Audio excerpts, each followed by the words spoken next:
Well, I'm excited today. I met a new friend today, and I'm excited to chat with you. Kelsey Kramer McGinnis, welcome to the Beyond Sunday podcast. How are you today? I'm great. Thanks so much for having me. Yeah, this will be super fun. I see there's a lot of books behind you. Okay. Eh, Yeah. Yes. So I'd imagine that you are a reader, and I can tell that you are because of your work, the insightfulness of your work. But this is a very random question, Kelsey. I didn't plan on this, obviously, but if there's one book behind you that you could recommend to our listeners today, what would that book be, just off the top of your head? Man, one I can recommend to you today. I mean, this is just sort of like because it's what I've been thinking about and writing about recently. Somewhere on this shelf behind me is the book Celebrities for Jesus by Caitlin Beatty. I read it. Um, it is fantastic book. Would highly recommend it to anyone who spends time thinking about Christian pop culture, entertainment culture, and music. It's not about music specifically, but I think that there's a lot of wisdom and insight in there that applies to anyone who moves in those spaces. Yeah, that's a great book. It's kind of a difficult read, I feel like, Yeah. especially because it challenges a lot of systems, that we can sort of hold precious. And but I found it so fascinating. Mhm. Great book. Yeah. So Kelsey, tell us about yourself. So you're an educator, musicologist, writer, soon to be author of a book. Unless you already have a book, I don't know, maybe this is your first like actual book that you're releasing next year. But Mm. anyway, tell us more about what you do. Yeah. So I wear a couple different hats. I teach at Grandview University in Des Moines. It's a small liberal arts college. I teach a couple classes on music and culture, teach a class on media literacy, music and social justice, and a seminar on worship and the arts. But as you mentioned, I'm a musicologist by training. So I come at this from sort of like the critical study of music and culture is my academic background. And I'm also the music worship writer for Christianity Today. So I spend a lot of time reporting on and writing about either current trends in worship practices, kind of big meta issues or stories related to the Christian music or entertainment industry. So I spend a lot of time looking at those things, reporting on them, researching, trying to understand them, but then also talking with people all over the world about what they're doing in local churches to try to understand what's happening on the ground level because I'm not in ministry myself. And so it's I love all of it. It's so much fun. But I do spend a lot of time trying to like get out of my own head, out of my own books and talk to people who are on the ground doing it, which is a privilege and really, really fun. Yeah, that's amazing. So musicology, you're the first musicologist that I Mm. think I've interviewed, and I've Mhm. interviewed a lot of people. So talk to me about how your life took that route and you decided to study musicology and went that direction. How did you get interested in that? Yeah, it was a really meandering path. There were no grand plans with that. But, That's all um, right. I started out college as a music major, and I think like a lot of music students who go to college and end up in kind of a conservatory environment, you realize really quickly whether or not you're interested in a performing career. And I realized immediately that I was not, but there are kind of limited paths for people in music if you come from kind of a classical training background. I didn't especially want to be a music teacher. And it wasn't clear to me what future there would be. I was working kind of volunteer as a church musician, and I could do that regardless of whether I had a bachelor's of music or not.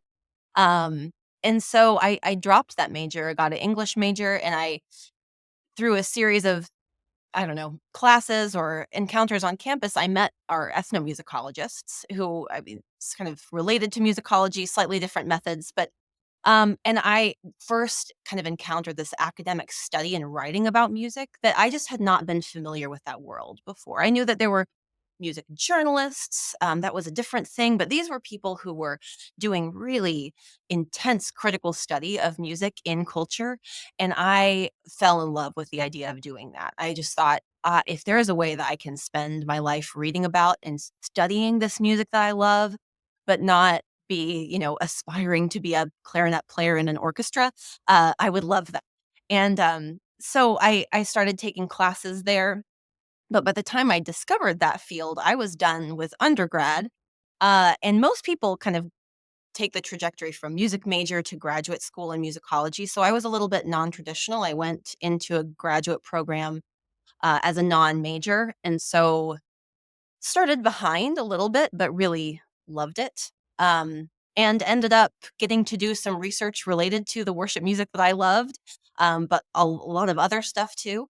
And it was just a really good fit. I was very lucky. I had some really supportive faculty around me who saw that I was interested in writing about some things that were a little afield of traditional musicology, but they were okay with that.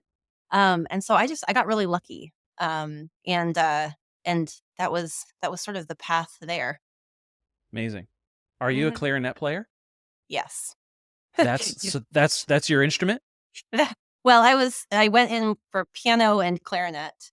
Okay. I was also a singer, but I didn't enter as a vocal performance major. Okay. So Amazing.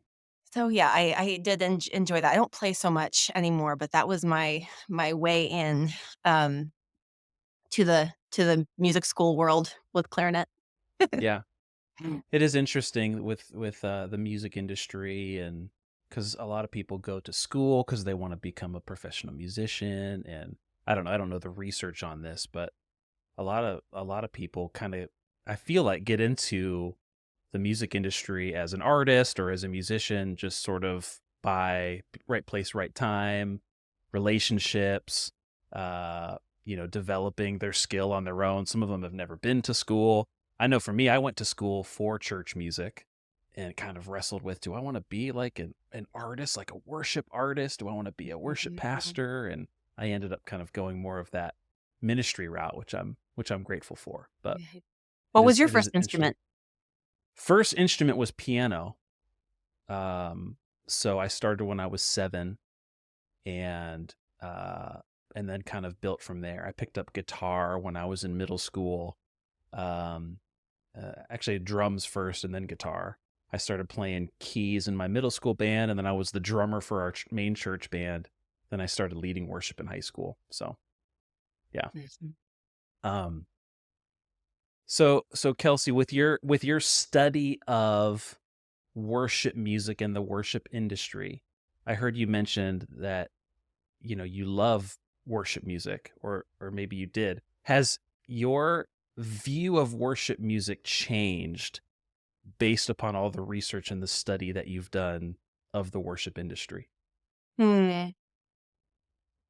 Yeah, I think so, and I would like to think for the better. I think, as you could probably relate to this because you went to school for worship ministry. I think most people who grow up in the church probably go through a period of kind of, if not faith deconstruction, sort of like practice deconstruction, or just sort of Yes. you start to see the imperfections of what you're doing. Um, I definitely went through a period of that, and we're all constantly re-examining our own practices and tastes and preferences all the time. But I do think that over the past 5 years, my view of worship music has maybe just become one that is less interested in evaluation of the music itself than evaluation of the culture around it. Yeah. Um, I think there's so much interest in really getting into the weeds of certain songs, lyrics, characteristics, or whether things sound the same or not, kind of looking at the music and trying to figure out what problems there are. When at at least in my view, usually if there are problems, if there are actual problems, they usually have very little to do with the music itself, and and have a lot more to do with the subcultures that form around it Yeah. and the ways that that music is used. Maybe some of the ways that the music being used is limiting what a congregation can do, or shrinking down. Um, their worship in some way. But I would like to think that my view of worship music has become a lot, more soft and accepting that there is just so much freedom for preference, but maybe a bit more critical of the subcultures around it. Maybe, I don't know. Did you have kind of like a period of reevaluation in your college Well, years? um, Yep. not so much college, but maybe more recently. Mm, I was talking to a pastor just the other day, and I was telling him, I was like, you know what? I'm not deconstructing my faith as much as I'm deconstructing worship ministry a little bit. yeah. And you know that there's that phrase like you don't want to know how the sausage is made. You know what I mean? And it's Mhm. like I feel like for most of my life because I kind of came up in an era of so Matt Redman and Tim Hughes and Passion Vineyard and all these movements where worship music was becoming sort of this global phenomenon. And I was swept up in it. And I'm very grateful for it because so many of those worship leaders and songs like really ministered to me, uh, but sort of set me on this trajectory of like, this is what is the pinnacle of kind of worship ministry success is songwriting and artistic success and hit songs and I would never maybe come out and say that that's what I wanted, but it was just sort of this path that I went on, and never really saw any of that sort of success. More so on the local level, just songwriting and leadership, and but the more that you break down sort of some of the worship industry and the culture, like you're saying, it just causes you to second guess maybe or like think a little bit more critically about how it all comes together. And I think that can actually be a very helpful thing to know that, right? So that we're not just kind of swept up into it all. So does that make sense? Mhm. Yeah. Yeah. Um, so as you evaluate the worship industry, what there's probably a lot of directions that we could go with this, Kelsey, but what comes to the forefront of your mind as to like this is fascinating to me, like this topic is fascinating to me, or this is concerning to me? Mhm. Mhm. Yeah. The answer to that question certainly would change depending on what I happen to be writing about at the time. Right now, I find myself thinking a lot about cultivating local creative cultures, songwriting in churches. I have had the privilege of getting to know a couple of people over the past 6 months or so who spend their time trying to help empower people in churches to write their own music, if not write their own music, discover more grassroots music from people in their area, or just sort of diversify the music their churches are using in a direction that is moving them a little bit away from what I would call sort of a worship monoculture that lives up here at the top of the CCLI top 100 or what have you. Right. Um, and I always come away from conversations with them so encouraged and so thankful for the work that they're doing, but also discouraged by um, how much resistance there is to moving in that direction. Not necessarily from people in churches, but just from the systems in place that help churches make music. So the kinds of resources that you can find to help you make top tier top tier is a bad term for this, but the most popular worship music. You can find so many resources. I mean, just tracks and charts and tutorials and everything you could imagine to help a church make this particular song or this small number of songs. But if you want to cultivate something that is a lot more specific to your context, using music that is harder to find, there is just a lot more resistance in terms of how you find it, how you make it, how you learn it, getting buy-in from a congregation that may have never heard the song or isn't familiar with the artist who wrote it. There are just all kinds of ways that the wheels are greased to move in a particular direction right now, especially if you're in a particular kind of church that has invested in technology that helps you make a certain kind of music. There's just so much momentum behind you in one direction, and changing that momentum is so hard, and it takes a lot of time And it takes buy-in from everybody, from the congregation, from the leadership, and it's a big lift. And churches struggle to do it, even when they're aware that they really want to make a change. When it comes to actually implementing new things, Yeah, it can feel really uncomfortable. And it also creates a lot more work for a worship leader. I mean, 100%. worship leaders are, I mean, it's Christmas season. You know this better than anyone. This is like the worst Yeah, time to be saying, "Hey, let's try something new. Let's add some new hard things." Everyone is stretched, and a lot of worship leaders, a lot of church musicians are wearing multiple hats. And so asking them to take on a big project like changing a musical subculture of a church, it's a big ask. It's really hard. And I find um it makes me sad how hard it is, because I know that there are a lot of churches that would like to try something like that. yeah.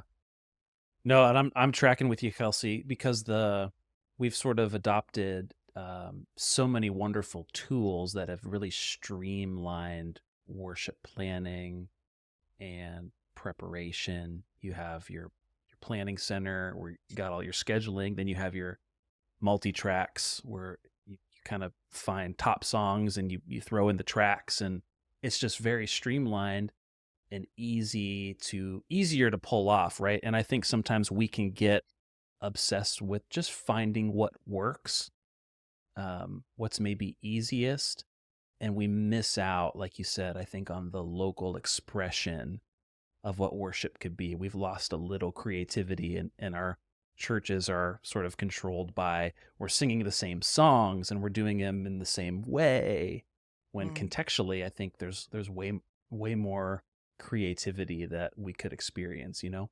Mhm. Yeah, and I really don't wanna be down on these tools that we're using. I think for some Yeah. churches, there is a really, I don't know, democratizing might be too strong a word, but there's a little bit of this effect of allowing churches to make music that is a little bit above the ability level of the musicians that they have. And I think for some churches, that's a fun thing to be able to experiment with. I remember first starting to be able to do that as a college student, and I was helping lead the music ministry for our college ministry. And every time we added a new tech tool that just sort of upped the production value a little bit, it was really exciting. Yeah. And I think there's probably some like mixed motivations in myself for why that was exciting. But I also don't want to be totally down on that. I think there is something really fun about being able to do creative things with new technology. But every time you introduce a new piece of technology, you solve certain problems, or if not solve problems, you allow new things to happen, and you sort of create new problems, or you take yourself to a new place where there are going to be new problems or new, I don't know, new issues, I guess. Yeah. Yeah, no, I always feel like there's a balance to be had, um, Mhm. where, like, the answer isn't, let's get rid of all the multi tracks and tear down the LED walls and bring out the overhead projectors and the worst musicians we like, right? Because you could make an argument like all of the excellence that we've sort of leaned into over the last 20 years, like, let's just get rid of all of it and go the other direction. Well, that's not going to change anything, right? That's glorifying just the other side. But I feel like there's a way, and I feel like leaders can evaluate this and say, like, how are we doing right now? Are we going through the motions? Are we just kind of walking out this routine? How do we maybe pull back from our dependence upon tools to find something that's a little bit more organic without throwing the baby out with the bathwater, right? Mhm. And so I'm trying to just encourage those conversations. Um, like, we don't have to do the same songs in the same way all the time, right? Mhm. We don't have to always have this sort of high energy production. We can dial it back, and I don't think our churches are going to lose people because of that. I actually think it would be a refreshing experience, you know. Mhm. Yeah, So, yeah, I think that's uh, right. And I think having the conversations is so important, because if you don't have the conversation and someone in your church says something like, we should just go away from projection. Projection is creating problems. Yeah. That's an easy complaint, but if you actually have a conversation, and this has happened with the older members of your congregation who don't like projection about why they don't like projection, they will tell you why. Which in many cases is that the words go by too fast. Is it, we don't know these songs. There's one line of text on the screen at a time, and then it's gone.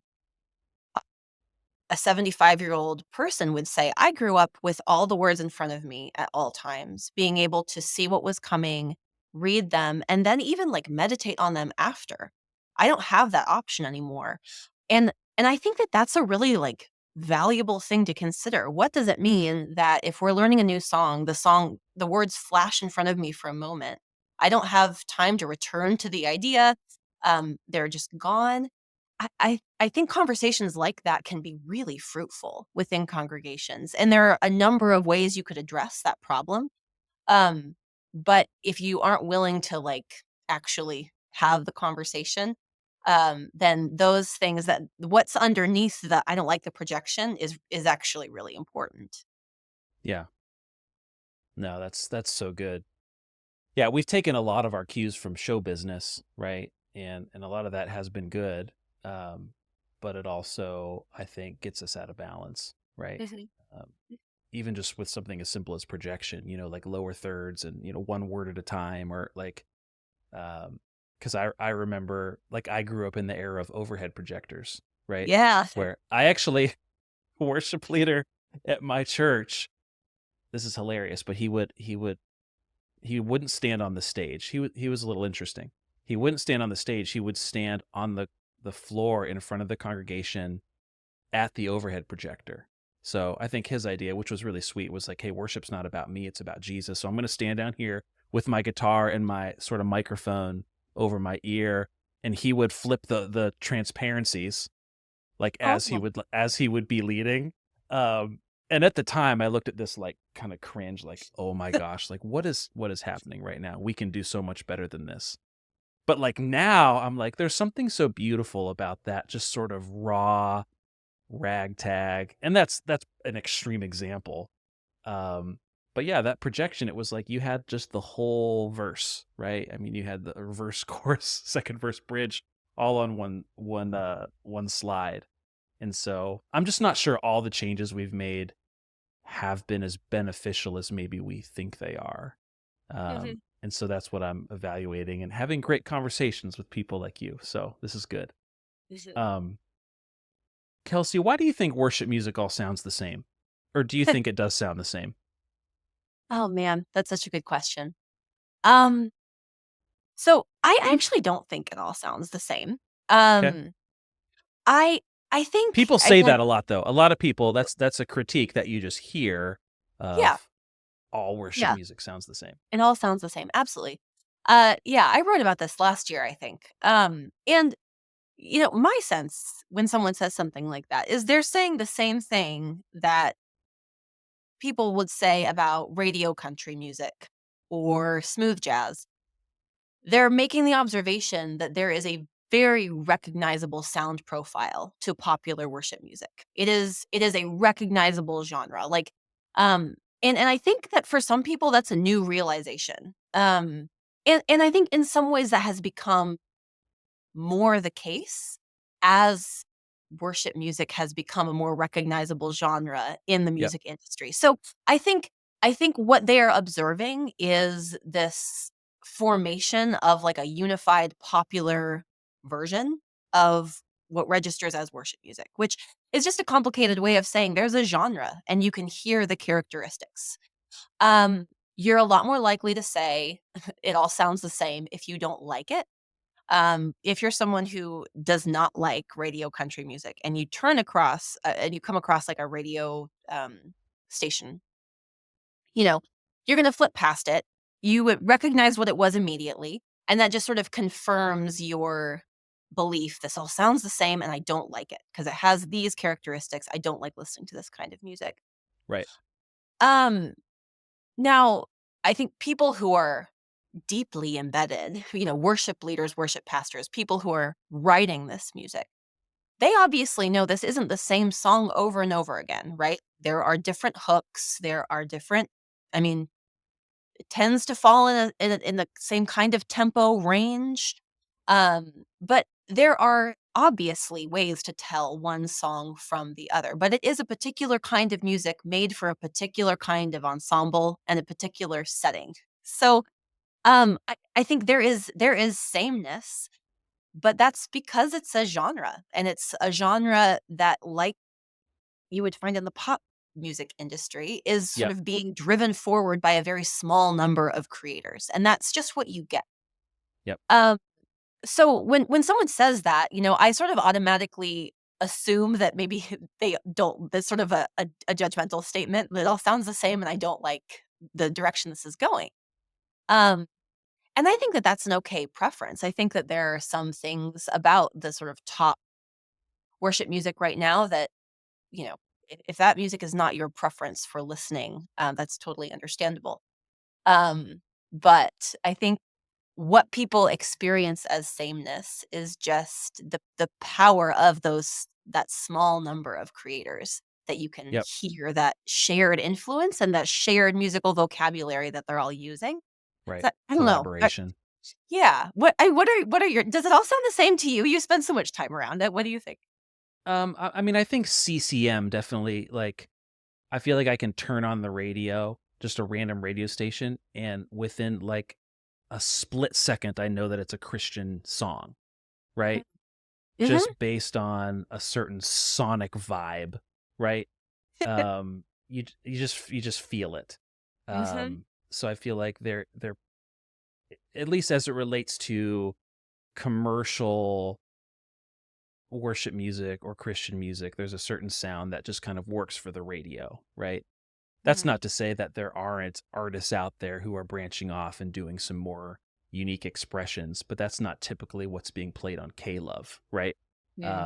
There's a certain kind of song that I think sits in those sort of spaces, right? Yeah. Um, and I'm realizing this, Kelsey, as you're talking, I'm like, you know what? I think part of what I'm processing right now is I'm enjoying worship music as a listening category more than I am enjoying it as corporate worship music. Does Huh, that make sense? yeah. Yeah. Like all the popular, like, give me Brandon Lake and Phil Wickham and Maverick City and all that stuff. And man, I love to listen to this stuff. It's very encouraging, powerful, Mhm. entertaining. I just to love to have it on like in my house or in my car. Very so talented. It's great to listen to. But when it comes to songs, like moving those songs to my church, I feel like I have less excitement surrounding that. Mhm. Is that does that make sense? Yeah, that makes perfect sense. And that makes perfect sense. And I would say I experienced the same thing. I don't work right now as a church musician. I volunteer every once in a while. And the songs by all the artists that you named are they're so great for concert settings, right? And you hear these live recordings, and the audience in these live recordings is so enthusiastic and so participatory. They're just incredibly engaged. But does that translate to a church on a Sunday morning? I think there's some good questions to ask about that. Um, Especially as these artists become popular. I think Brandon Lake is an interesting example because he is someone who, in my view, is kind of trying to straddle the worship and CCM worlds, kind of capturing both like the radio play and concert experience, but also this kind of worship writer experience. Yep. And I think that gets really complicated. I think even just like the figure of a semi-Christian celebrity involved in the production of worship music can create some complications. I don't think it's necessarily all bad, but I do think that you're getting at a lot of important questions about the most popular music right now is sort of what is it for? Who is it for? What settings is it for? And do we need to maybe re-examine its uses in the church? I think that's a valid question. Yeah, for sure. Yeah, and I would think, I mean, I don't know, I can't speak for Brandon Lake, but I imagine he probably sees himself a little bit even in an evangelistic sense, like creating music that, yes, this music is reaching the church, but also it's actually branching out sort of into secular spaces and getting some attention there, right? And that can be very exciting. So it would be interesting just to see where someone like that goes, right? Mhm. From kind of a local church worship leader to kind of a superstar platform. Um, and I have so many other questions surrounding that and how that sort of forms this next generation of worship leaders and kind of defining what success is. And I've always said artistic success, that's a wonderful thing. Like that's your career. You want to be an artist and you have success. That's wonderful. But artistic success is not the same as like worship pastor success. And I think we just have to have clear lines surrounding what that is, you know? Yeah. Um, so Kelsey, what have you learned about the worship industry specifically related to secular profit and how revenue streams have changed over the years? I've seen a couple of your videos Mhm. where you've kind of posted about this idea, and I think at one point that would be uncomfortable for me to know, like we said before, like don't tell me how this is all made, like it's all anointed, like God's using it, and He is, but like take us just some of your research on sort of the revenue streams for worship music and what you've learned in that Mhm. experience. Yeah. I think a lot of what I write about regarding revenue streams and royalties is not new, especially it's not news to people who work in the music industry. Right. They've known this for a long time, is that, the way royalties and catalogs are sort of traded and used, that's nothing new. I think one of the earlier pieces I wrote for CT was looking at just how enmeshed the Christian music industry, specifically the worship music niche, has become with the mainstream entertainment industry. Um, because like you said, I think there is this element of wanting to sort of brush aside any of these industry economic questions when it comes to worship music because they feel uncomfortable. It feels wrong or somehow profane to introduce those ideas. I actually really do believe it makes it worse to be really squeamish about questions of industry and economics and money because that is where abuse happens and that is where exploitation happens is when you allow people to amass, you know, a lot of money and use it against people or use it to exploit people or to steal from people. And so I Mm, think I think by acknowledging that Christian music is very much a part of the mainstream entertainment industry. It is not its own separate universe. Uh, we don't get to wash our hands of it and say, well, God will use it how he's going to use it. We don't get to do that because we are participating in it and benefiting from it. And I think part of the hard but necessary work of that is acknowledging our sort of complicit role in the parts of it that we don't like and trying to make it better. Um, I mean, and in some cases, it's not so much that there's a problem that needs to be solved, so much as let's take a look at this system. So the fact that it's possible for someone to purchase a stake in the royalties of a popular worship song, what does that mean? Like, does that mean that someone is going to buy the royalties and then go and try to make a bunch of churches use that song more so they can make more money? Probably not, right? Like I wrote about the song Lion and the Lamb, and a big chunk of the royalties for that song were purchased by a private investor. And by writing about that, I wasn't saying, oh, look at this sinister thing. This person is going to try to promote this song and make a bunch of money. It's more just sort of asking the question, what does that introduce into the right. process here? What incentives does that introduce? Um, I think it does matter that companies like Worship Together are owned by Capital Christian Music Group, which is owned by Universal. That means that artists that are signed to Capital Christian Music Group are going to have this marketing and promotion machine behind them, right? That includes Right. that still includes Hillsong. It includes a lot of big Christian artists. And so when we talk about the wheels being greased to move in a particular direction, part of what is driving that are these industry relationships that big creators have. Um, and it's not that we necessarily want to write about this or look at it and then choose, okay, well, we need to cut this artist's work out of our repertoire. We need to distance ourselves from this person. It's really not about that so much as it is about being clear-eyed about what it is that we're doing here, what we're participating in, um, and why we might be finding the music we're finding or not finding other music, um, or kind of what systems are in place to prop up particular artists and why. I think those are valid questions, and there's not Yeah. always a sinister answer underneath, right? Like, and there's this misconception that when a reporter is, like, digging in, it's because there's something evil lurking underneath, and that's really not the case.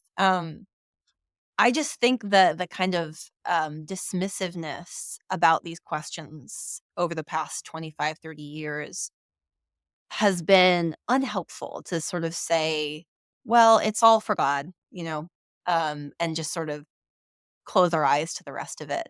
I'm not sure that that's being very faithful to the privileges of making this music and benefiting from it, using it, um, all of those things. But it's all Yeah. messy. It's all complicated. So It I, is so complicated. But I do feel voices like yours, Kelsey, and others are just saying, "Hey, let's just talk about this in normal terms, yeah, in practical terms. Like, let's not spiritualize everything. It's okay for a song to be successful because, yeah, God's using it in our local church, but also that it's just very commercially successful because of the teams that are promoting it." And just to say that is like, okay, like that, it just is what it is. And that might cause some people to withdraw from it. That might be the action step for some people, is like, this is just icky to me. Let's not feed this machine. And for others, it just might be like, hey, this is part of kind of living in a capitalist society where, hey, everybody's trying to profit off everything these days, mhm. and it just is what it is. Do you have any encouragement for local church worship leaders? Like, how do they take this information and what do they do with it? Yeah. I mean, I think, like, that's my hope, is that this all happens, that these conversations happen at the local level. Because in writing any of these articles, especially about the bigger economic issues, my intent is never to try to suggest that there's um, some top-down prescription from me that would help every church. Absolutely Right. not. I think these questions have to be dealt with on the local level. I think this comes up a lot with the question, should we sing songs by Hillsong anymore? Should we sing songs by Bethel anymore? I hear this all the Uh, time all still, the Kelsey. time. For Yeah, decades I've been hearing this. I just talked with the church recently. They're like, "We will not sing any Bethel songs." Right? And then I yeah. was at their church on Sunday and they sang Living Hope, which is a co-write with Bethel and Phil Wickham. So anyway, sorry. Oh, I know. It, and this is such a perennial question that comes every time there's some kind of a scandal or this church has this kind of theology. It comes up, um, and every church deals with that differently. I tell this story. I told this story recently.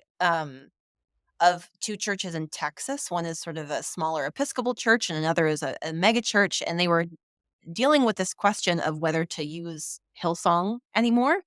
And the mega church decided to put it aside because the all those documentaries came out about the leadership, and I mean there were just all kinds of little exposés that came Just out about distance Hillsong. yourself. Let's get away from it. Yeah, and those documentaries and the figures involved were looming so large in the minds of the people at this bigger non-denominational church that the leaders just sort of made the choice. Yeah, there are enough people here who are really burdened by this that I think, at least for a time, we'd be served by just saying, like, there's plenty of other good music.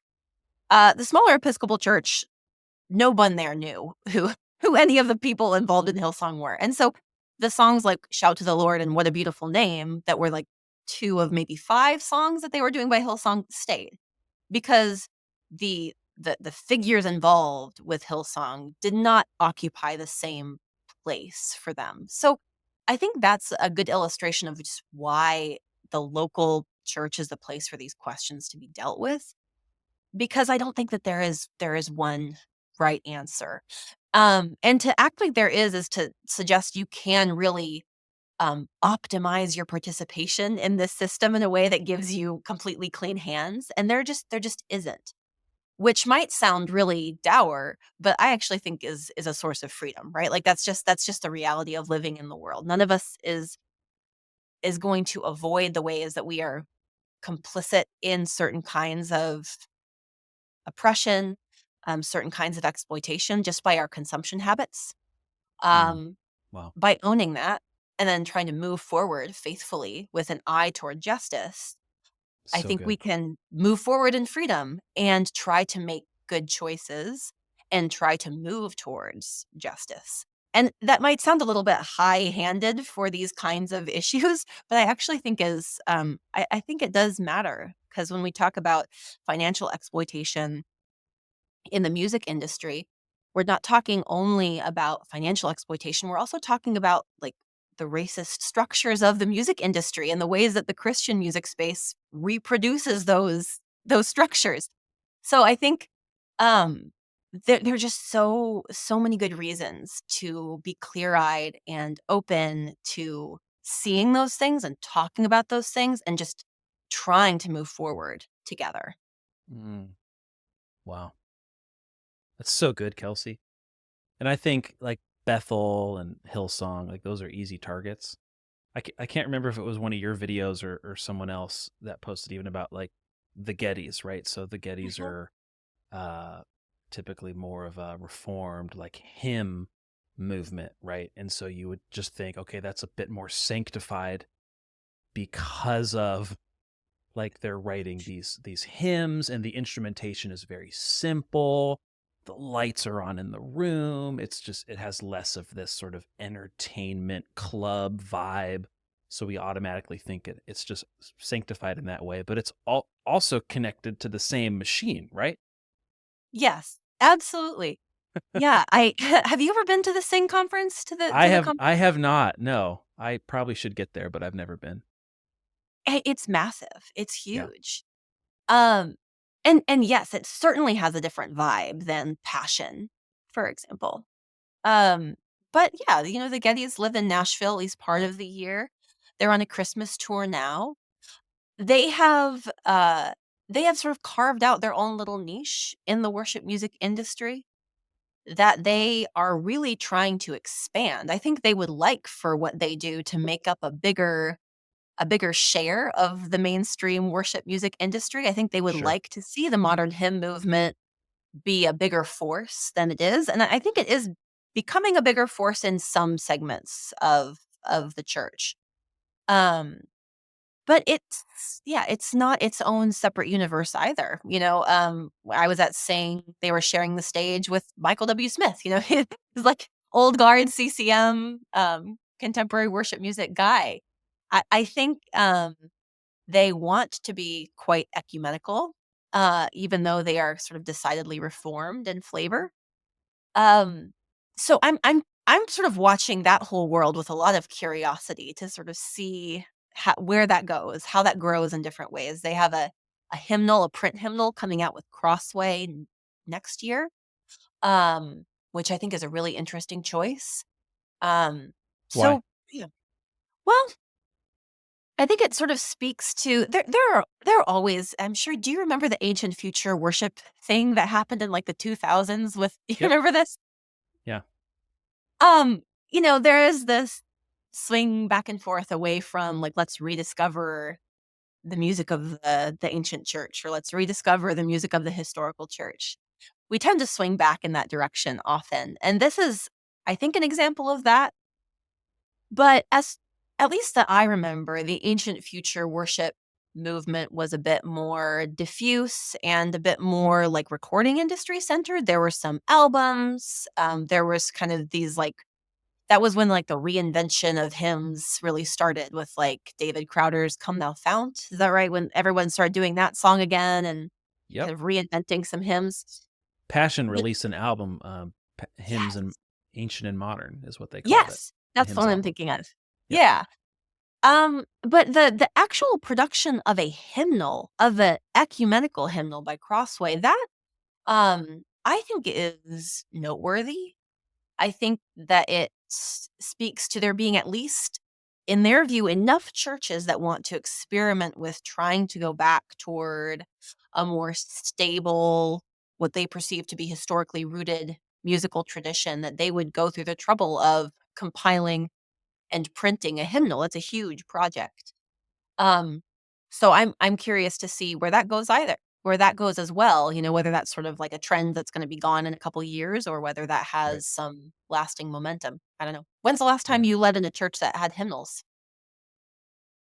I can't even remember. I mean, I grew up with hymnals, but we never used them.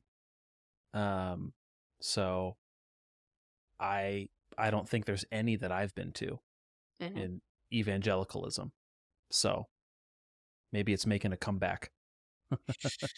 We'll see. I've talked to a couple churches that are going back to it. Okay. They tend to be in the kind of neo-reformed world. So who knows? That might sort of be a niche interest, but I don't know. Yeah. So interesting. Mhm. Well, Kelsey, we might have to do a round two because this was so fascinating, and I think there's probably 100 different kind of rabbit trails that we could take. But we'll have to call it quits for today. We'll do a round two at some point. So I want you to Yeah. tell our So listeners, like, where can they connect with you, find out what you're doing, tell us a little bit about your upcoming book that is releasing next year. Just let people know how they can connect with you and what you're doing. yeah, well, I think probably like any writer, I'm kind of on all of the social media, so it's just uh, I mean, yeah, it is what it is, but man, it's quite a weird landscape right now. It is. But You're so good at the TikTok stuff. I still oh, haven't developed a rhythm. I've been podcasting for like 11 years, but just like whooping out my phone and TikToking, I just haven't gotten comfortable with that. oh, I have no strategy, so I'm glad that it looks that way. Just absolutely no strategy, so I appreciate that. But yeah, I mean, the best place to find me is probably Instagram. That's where most of my you can find links to my Substack, but on Instagram, I often post what I'm writing for Christianity Today, but also content. I have a book coming out with Brazos Press later this year called The Myth of Good Christian Parenting, which is not a parenting advice book. I have no parenting advice to give. My kids are all very young, but it is a critical history of Christian parenting literature. So it is looking at the shape of the Christian parenting book market and Mm. specifically the ways it took shape in the 70s around Little particular James Dobson. a lot of James Dobson. A lot of James Dobson. A lot of Ted Tripp, Shepherding a Child's Heart makes an appearance. Gary Ezzo, Baby Wives, these kind of popular Christian parenting books that arose in a moment of real like political panic and the ways that that political moment has really impacted Christian parenting advice for 50 years now. And so we're sort of trying to help parents and children who grew up in those households untangle some of the advice that they grew up with and see some of it for what it is, which was either just sort of based on personal opinion or politics. So that Yeah. will come out, I think, in fall of 2025. So my social media presence is a little bit divided between this kind of work and, that book. Yeah. That's amazing. Well, Kelsey, thank you so much for your time today. Really appreciate you and your insight, and we're all better for it. So thanks again. Oh, thanks so much. This was really, really fun. Let's do it again.